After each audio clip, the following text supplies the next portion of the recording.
Magandang araw sa inyong lahat. Today in this video, I will be discussing how to present yourself professionally.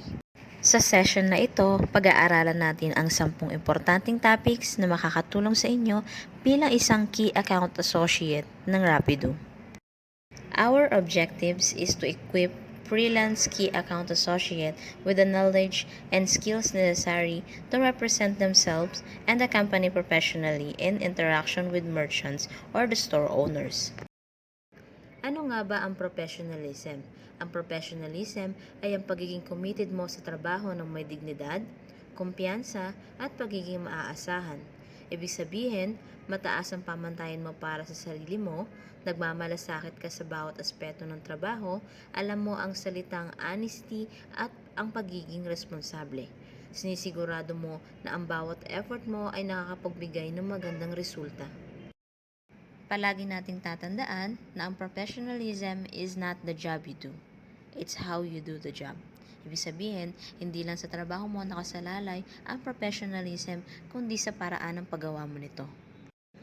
Ano nga ba ang kahalagahan ng professionalism? Mahalaga ang professionalism dahil ito ay nagpapakita ng iyong kakayahan at pagiging maaasahan sa trabaho. Tumutulong ito sa pagbuo ng tiwala hindi lang sa iyong mga kasamahan sa trabaho, maging sa kliyente. Napapaganda mo rin ang reputasyon ng kumpanyang pinagtatrabahuan mo. Sa madaling salita, nakakatulong ito sa iyong personal na pag-unlad at sa tagumpay ng kumpanya. Ang susunod nating topic ay personal appearance and grooming. Sa paksang ito, pag-aaralan natin kung paano tayo dapat maayos at presentable kapag humaharap sa kliyente bilang isang Key Account Associate. Sa dress code, mahalaga na maging matalino at professional tayo sa ating pananamit kapag tayo ay makikipagkita sa mga merchant o sa store owners. Bilang representative ng Rapido, kailangan mong ipakita ang pagiging kagalang-galang at kapanipaniwala. Ang tamang pananamit ay hindi lang tungkol sa estilo, ito rin ay paraan ng pagpapakita ng respeto sa iyong kliyente at sa kanilang negosyo. Kapag ikaw ay maayos manamit, ipinapakita mo na pinapahalagahan mo ang oras ng iyong kausap, ito ay nakakatulong sa pagbuo ng tiwala at magandang relasyon sa kliyente. Ang mga pictures na nakikita nyo ngayon ay ilan lamang sa mga halimbawa ng dress code. Grooming. Siguraduhing malinis at maayos ang ating buhok, trim at malinis ang mga kuko. Para sa mga babae, kahit light makeup ay okay. Habang sa mga lalaki naman, iwasan ang pagsusuot ng sombrero. Ang mga simpleng ito ay tumutulong sa pagpapakita ng professional na imahe at nagiiwan ng magandang impression kapag haharap sa mga merchant o sa store owners. Sa communication skills, meron tayong dalawang klase. Una ay ang verbal communication na kung saan ito ang pinakamahalaga. Proven and tested na to na kapag ang tao ay magaling at confident magsalita, mas naaalala at nakukuha niya ang pansin ng nakikinig sa kanya at mas madali niyang nakukuha rin ang tiwala ng kausap niya. Ang active listening ay isang communication technique na mahalagang matutunan. Dito, hindi ka lang basta nakikinig, kundi dapat nauunawaan mo rin ang sinasabi ng taong kausap mo. Nakakatulong ito para maiwasan ang mga misunderstanding at pagbuo ng matibay na relasyon. Ang non-verbal communication, ito naman ay sa pamamagitan ng facial expression, gesture at body language instead of words. Sa mga business settings, ang tamang paggamit ng non-verbal cues like maintaining eye contact kapag nakikipag-usap, offering handshake ay nakakatulong para makapag-build ng trust sa taong kausap natin. Sa tone and language, kapag makikipag-usap tayo sa mga merchant o sa store owner, ugaliin natin ang pagiging mahinahon. Iwasan natin ang pagtaas ng boses, i-avoid natin yung parang nakikipag-usap lang tayo sa kung sino. Dapat andoon yung respect. Pwede rin tayong gumamit ng po at opo at pagtawag ng ma'am and sir upang magkaroon ng tiwala ang taong kausap natin sa atin. Next topic is preparation and knowledge. Know your product. Bilang isang Key Account Associate, dapat prepared ka at alam mo at kaya mong ibenta yung mga services na kayang i-offer ni Rapido sa mga merchant o store owners na nangangailangan. Bilang Key Account Associate, mahalaga na mag-research din kayo tungkol sa background ng business ng isang merchant bago nyo kausapin. Sa ganitong paraan, makakapag-prepare kayo kung paano sila ma-convince at sa paanong paraan makakatulong si Rapido sa business nila. Number 5, building rapport. Bilang isang Key Account Associate, napakahalaga na magkaroon kayo ng magandang impression sa mga merchant or sa store owners. Kasi doon pa lang, pwede mo nang makuha yung trust nila.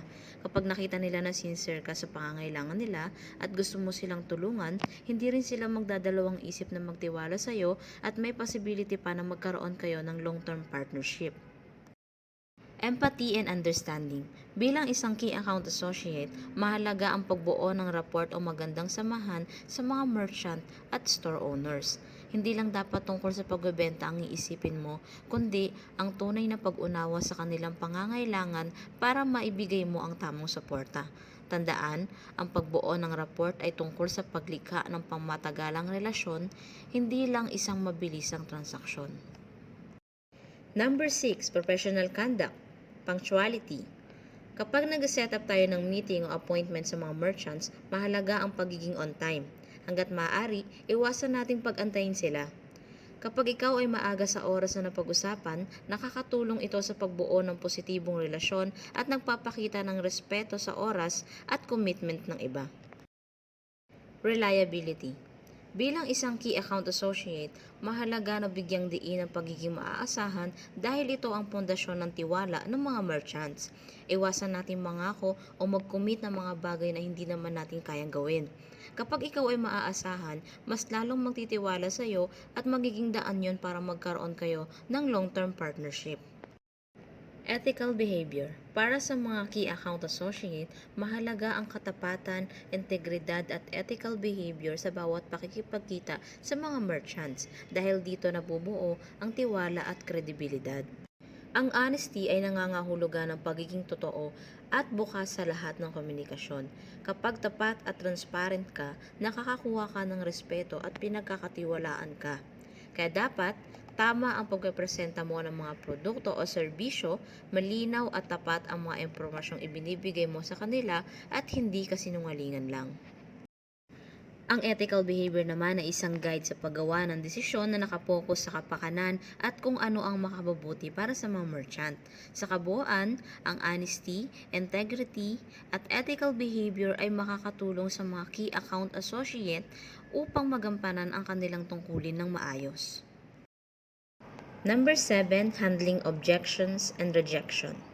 Importante para sa mga Key Account Associate na i-practice ang active listening when handling objections and rejection. Ibig sabihin, pakikinggan mo lahat ng mabuti ang mga concerns at needs ng merchants nang hindi sila ini-interrupt. Kasi sa ganitong paraan, nagkakaroon ng mas maayos na pag-uusap, may respect, at the same time, nagkakaroon ng tiwala ang merchant sa'yo. Problem solving. Isa rin sa kakayahan na dapat mong paghandaan bilang isang Key Account Associate is dapat mabilis kang mag-isip ng solusyon or alternative solution para nang sa ganon ay matugunan mo yung pangangailangan ng merchants. Resilience. When handling objections and rejection, mahalaga na manatiling positibo at maging matiyaga sa lahat ng bagay. Hindi magiging negative ang dating sa'yo, instead, gagawin mo siyang inspirasyon and opportunities for growth and improvement. Ang ganitong mindset ay nakakatulong para hindi tayo ma-demotivate na mag-try pa rin sa kabila ng rejections.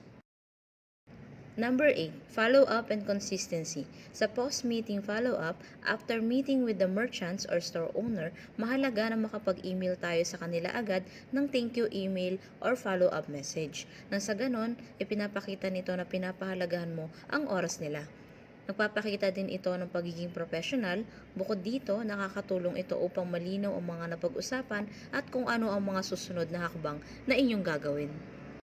Consistency. Hindi lang tayo dapat masipag sa unang meeting na after nun okay na. Kailangan i-maintain natin yung high standards. Dapat mapakita natin sa kanila na willing tayong tumulong at mapagkakatiwalaan nila tayo na hindi natin sila bibiguin. Number 9, practical role-playing. Kailangan makipag-participate ng ating mga key account associate sa role-playing session para makapag-practice ng kanilang pitch at makatanggap ng feedback galing sa ibang tao. Makakatulong ito upang mahasa ang kanilang communication skills at maging handa sila sa pakikipag-usap sa mga merchants. Sa feedback and improvement, makakatanggap ang mga key account associate ng feedback kung saan nila kailangan pang mag-improve.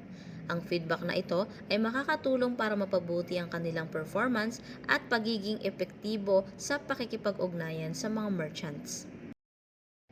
Number 10, company reputation. Dapat nating tandaan na bilang mga key account associate at brand ambassadors ng Rapido.ph, ang inyong pag-uugali ay direktang nakakaapekto sa reputasyon at imahe ng kumpanya.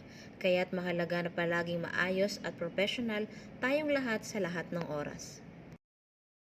And last, consistency with brand values. Palagi nating tandaan na bilang mga key account associate, mahalaga na nauunawaan natin ang Rapido core values and mission sa lahat ng ating pakikipag-ugnayan. Ito ay upang matiyak na nakakaayon tayo sa brand identity at mga layunin ng kumpanya. Maraming salamat sa inyong pakikinig and welcome sa Rapido.ph.